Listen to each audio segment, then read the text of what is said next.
आप देख रहे हैं जय भारत टीवी। क्या मुद्दा है जिसकी वजह से आपने ये ऐलान किया है कि आप जल समाधि लेने जा रहे हैं? जी नमस्कार। कोशिश कर रहे हैं हम खोने की, पहले तो कोशिश कर रहे हैं जगाने की। नहीं जागेंगे तो लास्ट में जल समाधि के अलावा कोई रास्ता नहीं है। अगर सरकार इसमें नीति बनाने की, क्षेत्रीय संगठन को इन्वॉल्व कीजिए और नीति बनाइए। आप क्या किसी क्षेत्र विशेष के लिए ये मांग कर रहे हैं या ये पूरे समग्र उत्तराखंड की मांग के लिए कर रहे हैं? ये मांग पूरी उत्तराखंड की है, पीड़ा पूरी उत्तराखंड की है। इस इंटरव्यू के बाद या इसकी प्रेस कॉन्फ्रेंस के बाद आप शायद डिटेन कर लिया जाए? न किया, जुर्म थोड़ा न किया, मैंने डिटेन करेंगे। मैं भी ह्यूमन राइट्स से हूँ, यूनिवर्सल ह्यूमन राइट्स का सदस्य हूँ मैं। और उत्तराखंड वासियों, जाग जाओ, इन बड़ी बड़ी राष्ट्रीय पार्टियों के धोखे में मत आओ। अपने क्षेत्र का भला चाहते हो तो अपने राष्ट्र हित के लिए, अपने राज्य हित के लिए अपने क्षेत्रीय दल को सपोर्ट। उत्तराखंड के अंदर भ्रष्टाचार इतना चरम सीमा पर पहुंच चुका है कि उधर भी मैंने रिजॉर्ट भी बनाया, लेकिन सरकार की गलत नीति की वजह से मेरा पूरा रिजॉर्ट आज सड़ने की कगार पे आ रहा है। इस वक्त मौजूद है उत्तराखंड राज्य आंदोलनकारी बलदेव कुमाई जी।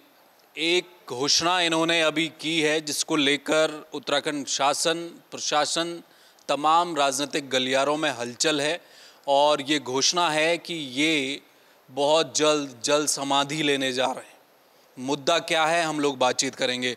कुमाई जी, क्या मुद्दा है जिसकी वजह से आपने ये ऐलान किया है कि आप जल समाधि लेने जा रहे हैं? जी नमस्कार। मुद्दा ये है, 3 विशेष मुद्दे हैं जो कि, क्योंकि मैं राज्य आंदोलनकारी हूँ तो ये पीड़ा हमारे को ही होगी, जिसने हमने इसके लिए राज्य को अलग राज्य का दर्जा मिलने के लिए हमने बहुत पीड़ा सही है। हमारे कई लोग शहीद हुए हैं तो हमें पीड़ा है उसकी। तो आज इतने साल बाद दिख रहा है, देखा जा रहा, अनदेखा नहीं किया जा रहा है कि उत्तराखंड की हालत दर बदर हो रखी है और कोई बोलने को नहीं है। राजनेता जो है बोलने को तैयार नहीं है, सबको अपनी पड़ी हुई है, जनता की किसी को नहीं पड़ी हुई है। इसलिए जो आज उत्तराखंड खाली हो रहा है, पलायन हो रहा है, उसका मुद्दा है। जो वहाँ शिक्षा का स्तर गिर चुका है उसका मुद्दा है। जो वहाँ रोजगार नहीं है उसका मुद्दा है। जो वहाँ स्वास्थ्य सेवाएं ठप हो रखी उसका मुद्दा है।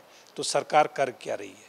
सरकार के पास कोई ऐसी नीति नहीं है जिससे कि लोगों को रोजगार भी वहीं मिले, जिससे कि उनको स्वास्थ्य सेवा भी अच्छी मिले और शिक्षा भी अच्छी मिले, ताकि कोई अपने बच्चों को पढ़ाने के लिए बड़े शहरों में नहीं जाए, कोई रोज़गार के लिए बड़े शहरों।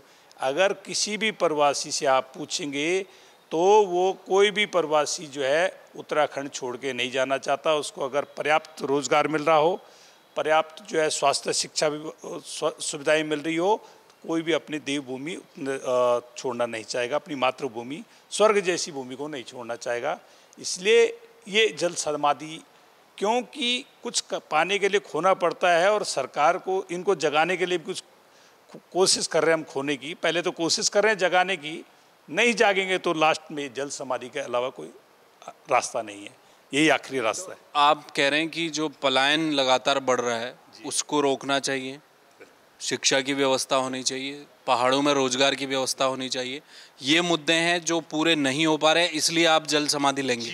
जी हाँ। इनसे कहीं ना कहीं मैं भी पीड़ित हूँ, क्योंकि मैं भी जो है राज्य आंदोलनकारी हूँ। तो मैं भी अपने रोज़गार के प्रति रिवर्स प्लानिंग के तहत आया था। मैंने बहुत सारे बैंकों में, गवर्नमेंट कहती है हम सब्सिडी दे रहे हैं, मत दो आप सब्सिडी। जो एक प्रवासी अगर किसी बैंक में लोन के लिए जाता, सरकार उसको फाइल उसका प्रोजेक्ट रिपोर्ट पास कर देती है, लेकिन जब बैंक में जाता उसको नकारा जाता, बैंक से उसको बाहर किया जाता है कि भाई जो है हम जो है अब जो है आपको लोन नहीं दे सकते, आपका गारंटर नहीं है, आप 25 लाख की गारंटी लाओ। तो अगर 25 लाख की गारंटी लानी तो लोन लेने की क्या जरूरत है? उनको खुद ही ना कर ले आदमी बिजनेस। तो स्टार्टअप करने के लिए उनको चाहिए, सरकार को चाहिए कि भाई हम जो है बैंक की गारंटी बने, सरकार सब्सिडी की जगह बैंक को बोले गारंटी हम देते हैं, सब्सिडी की जगह वो बैंक गारंटर बने। रोजगार, टीरी विस्थापितों की बात मैं करूंगा तो टीरी विस्थापितों का मेन मुद्दा ये है कि 2000 जब हमारा 1995-94 में जब हमारी ज़मीन अधिकृत की गई थी, तो जब भी की गई थी उस समय उन्होंने बोला था कि प्रत्येक परिवार को रोजगार और प्रत्येक परिवार को जो है बिजली पानी मुफ्त दे दी जाएगी। आज आपने ना रोजगार दिया, कुछ लोग बाहर, बड़ी बड़ी कंपनियां काम कर रही, वहाँ सब बाहर के लोग हैं, लोकल क्षेत्रीय आदमी बहुत कम है। तो ना तो हमें नगुण पट्टी के लोगों को बिल्कुल अनदेखा किया गया, उधर कोई नेता नहीं हमारे पास ढंग का, कोई नेता हो क्षेत्र का तो बात।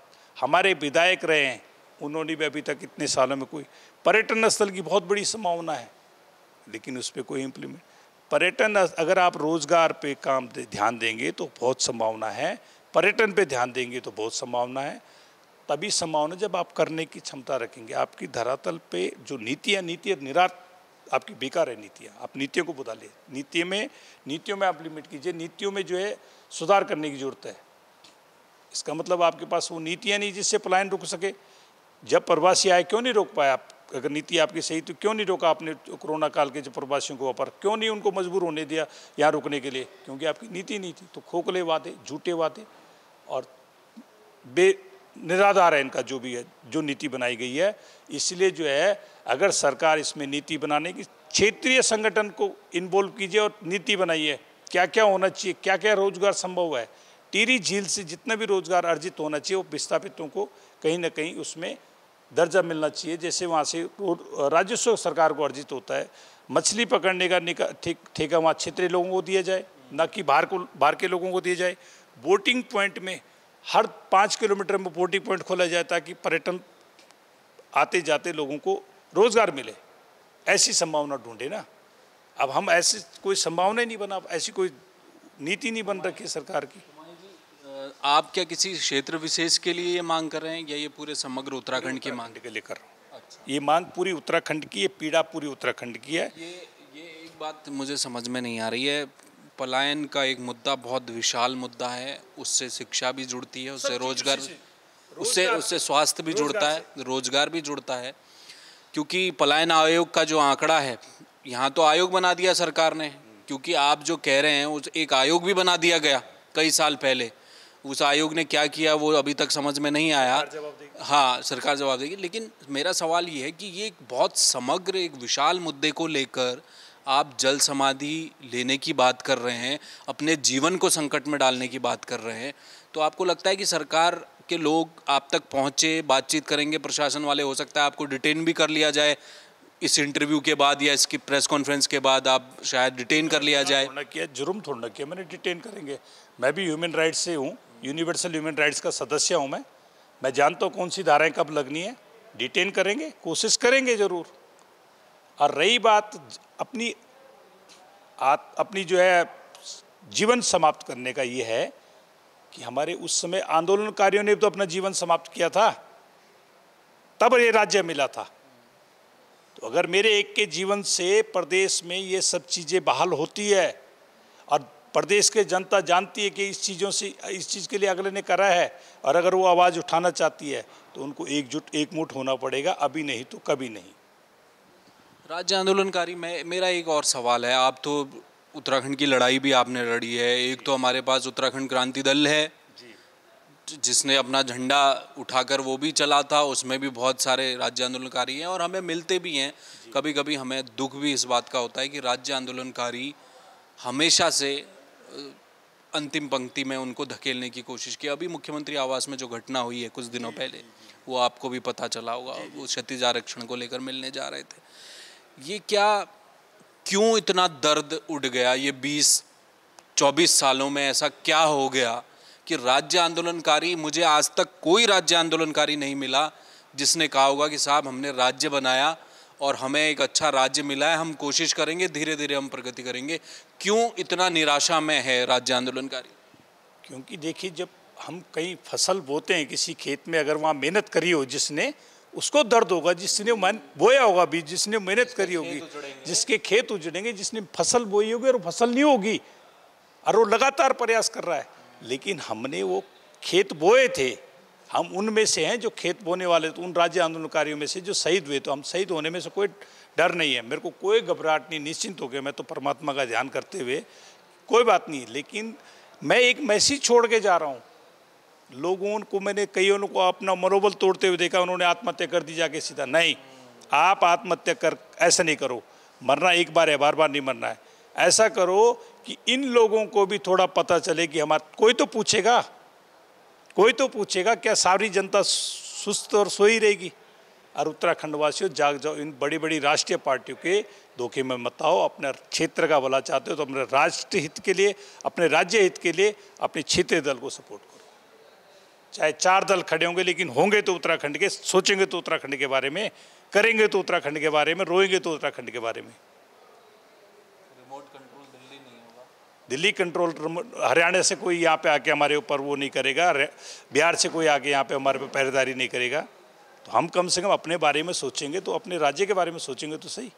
तभी जो पीड़ा होगी, तो जिसको पीड़ा होगी वो सोचेगा। मैं एक राज्य आंदोलनकारी हूँ, हमने कोई सुविधा ही नहीं ली, मैं कोई सुविधा नहीं ली है, ना कोई भी सुविधा नहीं लेते हम, ना ली है। निस्वार्थ भाव से गए थे, निस्वार्थ भाव से रहेंगे आजीवन जब तक है, और मरते दम तक। जब और मरना पड़ा तो मर भी लेंगे, मरने को तैयार है। जल समाधि का मतलब ये है कि जल में समाधि लेना है। हम बैठ जाएंगे जब गंगा माई अपने समाधि में ले ली गोद में, तब हो जाएंगे समाधि, संयोजित हो जाएंगे। तारीख आपने तय की है, कब और किस दिन किस समय? 15 तारीख को 2 से 3 के बीच में, या 1 से 2 के टाइम है। अभी टाइम फिक्स नहीं है, लेकिन 15 तारीख का टाइम है। आप मान के चलिए 12 से 1 के बीच में, जिस समय समय काल चक्र काल चेंज होता है, तो वो समय चक्र काल चेंज हो रहा है। उस समय जो है 12 से 1 के बीच में, या तो रात को हो सकता है दिन में, पर रात को असंभव नहीं है। चक्र काल जब चेंज होता है उस समय, तो परिवर्तन जब समय चेंज हो रहा है, तो उस समय का टाइम 12 से 1 का टाइम, यही प्रेस वार्ता का भी हमारा 12 से 1 का टाइम था। तो इसलिए जो है 15 तारीख को 12 से 1 के बीच में कंडीसौड़ तहसील ग्राम खांड पोस्ट ऑफिस सरोड जिला टिहरी गढ़वाल में ये जल समाधि ली जाएगी। ये मुख्यमंत्री महोदय को भी विज्ञप्ति दे रखी है, LIU को भी जा रखी है, और जिलाधिकारी महोदय को भी जा रखी है।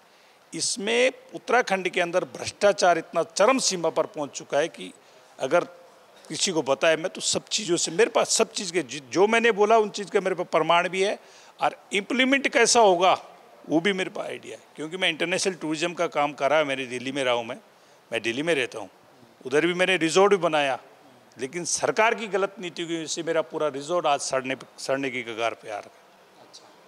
मैंने बैम्बूस हट बनाए थे झील के किनारे, बैम्बूस हट, बहुत टाइम पैसा लगाने के बाद बैंकों से कोशिश करी, लोन मिलेगा, किसी ने कोई लोन नहीं दिया।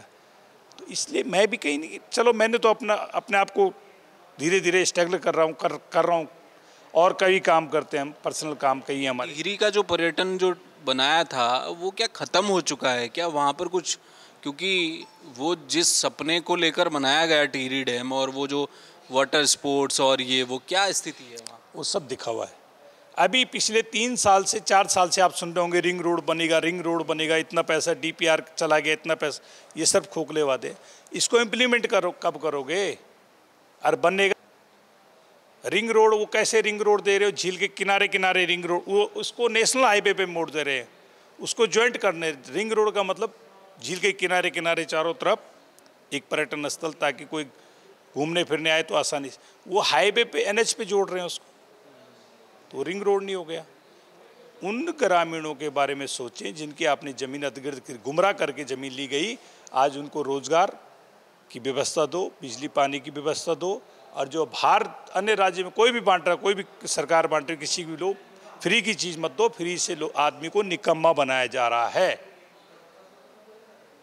अगर मेरे घर में 2 आदमी है, तो 2 आदमी को अगर राशन मिल रही बराबर, मैं क्यों नौकरी करूँगा, क्यों काम पे जाऊँगा, क्यों मेहनत करूँगा? तो पलायन का किसी न किसी, जो रोज़गार और बेरोज़गारी और जो कहीं ना कहीं निकम्मी बनाने में सरकार का भी हाथ है, जो फ्री में देती है। सरकार अगर आपसे बात करती है, अभी कोई एक मुद्दा पूछा जाए आपसे कि साहब आप ऐसा मत करिए, जल समाधि न लें, आप तो किस मुद्दे पर मानेंगे आप? सरकार क्या मांग, क्योंकि पलायन में तो आप ही बता रहे हैं कि हर तमाम मुद्दे जुड़े हुए हैं, रोजगार, शिक्षा, स्वास्थ्य, सभी कुछ जुड़ा हुआ है। मेरा मेन मत जो आप पूछना, मेरा ये है कि अगर सरकार पूछेगी तो मैं उनको बोलूँगा स्वास्थ्य को आप ब्लॉक स्तर पे इम्प्लीमेंट करें, शिक्षा को भी आप ग्रामीण स्तर पे उसको बढ़ाएं। सरकारी स्कूल का जो टीचर है, अगर उसका बच्चा उस स्कूल में पढ़ेगा, उसी स्कूल में पढ़ेगा, तो शिक्षा व्यवस्था बहुत अच्छी हो जाएगी। सरकारी टीचर, ये तो आपकी बलदेव जी जो मांगे हैं, मुझे ऐसा लगता है कि मानने वाली तो नहीं है। आपका जीवन संकट में है, इसलिए आपको नज़रबंदी करना पड़ेगा लास्ट में, क्योंकि ये इतनी गूढ़ मांगे हैं और इतने निचले स्तर पर आप ब्लॉक स्तर, ग्रामीण स्तर। ये मांग गलत तो नहीं है, अच्छी मांगे हैं ग्रामीण स्तर पे, इसलिए बोल रहा हूँ। देखिए, शिक्षा और स्वास्थ्य शहर वालों के लिए दिक्कत नहीं है, शहर में तो तुरंत गाड़ी में उठाए और चल दे। ग्रामीण में दिक्कत है। गांव से आजकल की बेटा अगर कहीं बाहर चला गया तो बहू बोल होती है कि बच्चे को पढ़ाने के बहाना चाहिए कि मेरे को तो देहरादून जाना पढ़ाने के लिए। अगर वहाँ अच्छा स्कूल होगा, शिक्षा व्यवस्था सही होगी, अरे मैं कहता हूँ शुरुआत तो कीजिए, नीति तो बनाइए। रोजगार, जो बाहर की बड़ी बड़ी कंपनी आ रही है, ऑल वेदर जैसे काम चल रहा है, उसकी गुणवत्ता देखिए, क्वांटिटी और क्वालिटी देखिए, क्या काम कर रहे हो। लोकल आदमी अगर कोई काम कर रहा तो उसको काम नहीं कर दे। अभी भी एक धर्मराज कंपनी है, चंबा से आगे का काम है, उसने करोड़ों रुपए लोगों को मार रखे हैं, सरकार कुछ नहीं करती। सरकार बोलती है कोर्ट जाओ। जब सब चीज़ कोर्ट ही करना है तो फिर सरकार किसके लिए, प्रशासन, शासन प्रशासन किसके लिए। तो कुल मिला के है कि सरकार इस पर क्या करेगी। हमने जो 3 मांगे रखी, 3 मांगे, जो मेन मांग है, जो रोजगार अगर मिल गया तो पलायन रुक गया, शिक्षा मिल गई पलायन रुक गया, स्वास्थ्य अच्छा हो गया पलायन रुक गया। 2 चीज़ें जो मैंने इम्प्लीमेंट करा ब्लॉक स्तर पे या जिला तहसील स्तर पे, तो ये ग्राम से जुड़े हुए, तो ये तो यही होने चाहिए ना कि टीरी मेरे ग्राम सभा का स्वास्थ्य शिक्षा केंद्र कहीं टीरी में ऋषिकेश में बनाए तो नहीं होगा, होना तो वही चाहिए। मैं गलत बोल रहा हूँ तो बताइए, मेरे मुद्दे गलत नहीं है। अब बाकी आप लोग, तो आप अपने फैसले पर अड़े? मैं अपने फैसले पर अड़ग हूँ और वही करूँगा जो बोल रखा है। नज़रबंद करेंगे, किस बेस पे करेंगे, कोई मेरा अधिकार तो नहीं छीन सकते। मेरा मौलिक अधिकार है, जो मैं स्वतंत्र हूँ मैं। तो ये तो, या तो फिर आप वार्तालाप कीजिए, इस पर नीति बनाइए, क्षेत्र की सामाजिक लोगों को बुलाइए, क्या होना चाहिए। रोजगार, पर्यटन, अगर पर्यटन व्यवस्था बन जाती है, आप जो है हर जगह जहाँ आपके जो पर्यटन अधिकारी क्या कर रहे हैं, जाइए पूरे उत्तराखंड, एक सोने की चिड़िया जो बोलते हैं, उत्तराखंड हमारा एक ऐसा स्वर्ग जैसी जगह है। अगर कोई भी आ जाता तो वापस जाने का नाम नहीं लेता जल्दी से। स्वर्ग है उत्तराखंड, देवभूमि जो बोला गया, स्वर्ग है। इतनी पर्यटन संभावना है, इतनी पर्यटन की संभावना की टिहरी झील, आप ये बताइए, कोटी कॉलोनी के अलावा कोई और स्थान नहीं है। घनसाली तक, चिन्यालीसौर तक की जो पर्यटन का स्तर बढ़े, वहाँ पर्यटन तो, लेकिन कोई नहीं करना चाहता। ये है। तो ये थे राज्य आंदोलनकारी हैं और एक बड़ा फैसला बलदेव कुमाई जी ने लिया है। उनका ये कहना है कि पलायन एक बहुत बड़ा मुद्दा उत्तराखंड के लिए है। ये चिपको आंदोलन की धरती रही है। गौरा देवी ने अपने जीवन को दांव पर लगाकर पेड़ों का आलिंगन किया था कि हुकूमत आए और हमारे शरीर पर आरी चला दे। हमें अपने शरीर की आवश्यकता नहीं है, लेकिन हम पेड़ नहीं कटने देंगे। लंबे समय बाद एक व्यक्ति राज्य आंदोलनकारी एक ऐसा निकल कर आया जो ये कहता है कि पलायन रोकने के लिए रोजगार, शिक्षा, स्वास्थ्य जरूरी है। सरकार कुछ करते हुए दिखाई नहीं दे रही। कहते सब हैं लेकिन होता हुआ कुछ दिखाई नहीं दे रहा है। अब जब ये नहीं हो रहा, 24 साल राज्य गठन के हो चुके हैं और अभी तक ये दिक्कतें हैं, तो ऐसे में उन्होंने जल समाधि लेने का निर्णय लिया, ये ऐलान किया। अब प्रशासन, शासन के स्तर पर इन तक ज़रूर बातचीत होगी, इनसे कहा जाएगा और उन्होंने साफ कर दिया है कि मैं मानने वाला नहीं हूं जब तक कि आप ठोस चीज़ें धरातल पर नहीं उतारेंगे। अब देखना ये है 15 जुलाई को जिस दिन इन्होंने समय मुकर्रर किया है जल समाधि का, उससे पहले शासन इन तक क्या बात लेकर आता है और इनकी क्या बातें करता है। लेकिन बहुत ज़्यादा जो चीज़ें होती दिखाई दे रही हैं, हो सकता है इसके बाद इनको डिटेन भी कर लिया जाए प्रशासन की ओर से। बहरहाल वो अपने फैसले पर अडिग है। कैमरामैन मयूर उपाध्याय के साथ हेमभट्ट, जय भारत टीवी।